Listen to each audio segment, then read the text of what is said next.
Welcome to the 1% Club, where we talk about small changes that have a real impact every episode.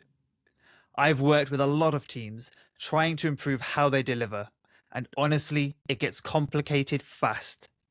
This is about keeping it simple, small experiments for you to try. Let's go. Let me tell you about a time something I thought was a superpower completely failed. So, 8 years ago, I was training to become a teacher. And in the school I was placed, there was this one thing that worked incredibly well. If a teacher raised their hand, just like this, the entire class would go quiet. And I mean quickly. We're talking 20, 30, sometimes 100 students. And within seconds, there was silence. It was just embedded in that culture. The students knew it, the teachers knew it, the trainees knew it. Everyone bought into it. And as a trainee teacher, you're thinking, this is brilliant. What a superpower. No shouting, no stress, just one simple signal and absolute control. Now, part of the PGC here in the UK to be a teacher meant that I had to go to another school to do some additional training.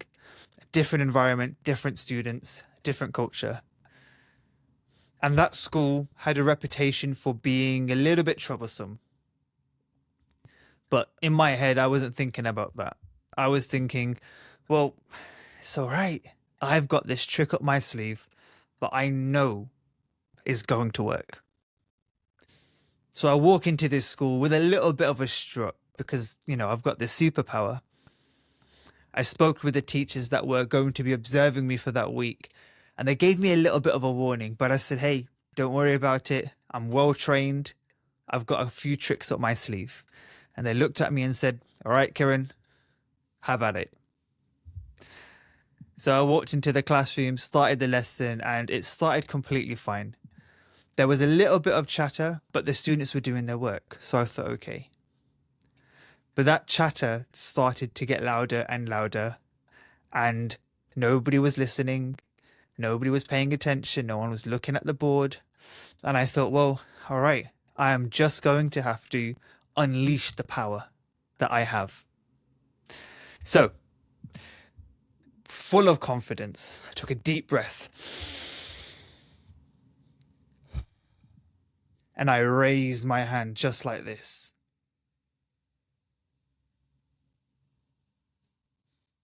5 seconds went by, nothing. 10 seconds went by, still nothing. I looked over my shoulder and the teacher observing me was getting a little bit worried for me, but I stood firm. 20 seconds later and my hand is still in the air. Slowly the students are looking at me, thinking, what is happening? What is he doing? And my arm started hurting at that point, so I dropped it. But I was completely embarrassed. It just didn't work. And I was so confused, right? Some people started to look at me and kind of clock, sir wants to say something, but the vast majority just carried on or didn't even notice. And I'm just standing there thinking, why is this not working? And whilst this was all happening, in my mind, I was trying to just understand what's going on here. And I was analyzing because I'd committed to this thing and I couldn't just slowly lower my hand and act like nothing had happened. So I held it for longer, hoping it would work, but it didn't. And the other teacher in the classroom had to step in and help. And I realized the technique wasn't a superpower. It was an action built in context. The first school that I worked in, it worked really well because it was taught consistently. Every teacher, every student, they were conditioned to respond. It wasn't the action, it was the environment around it. And this is where I think a lot of us get caught out. We see something that works really, really well, and we assume I'm going to take it and apply it to somewhere else. The same process, the same technique, and the same expectation. And this shows up everywhere. You take a ritual from one team a process from another, a framework you've seen online, and you drop it into your team, expecting it to just work.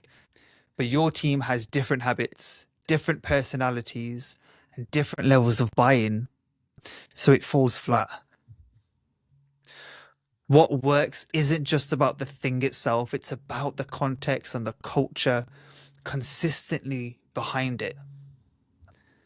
And without that, the best ideas can fail.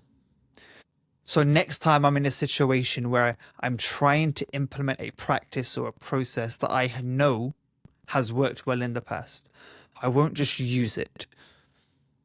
I will try and get buy-in with it first. Or even simpler, I'd observe the environment that I'm in now and try to understand, will this work? So what's the small takeaway from today?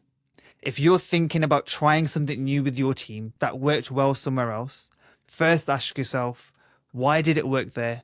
And do those same conditions exist here? There's your 1% for this week. Don't overthink it. Just try one small change and build from there.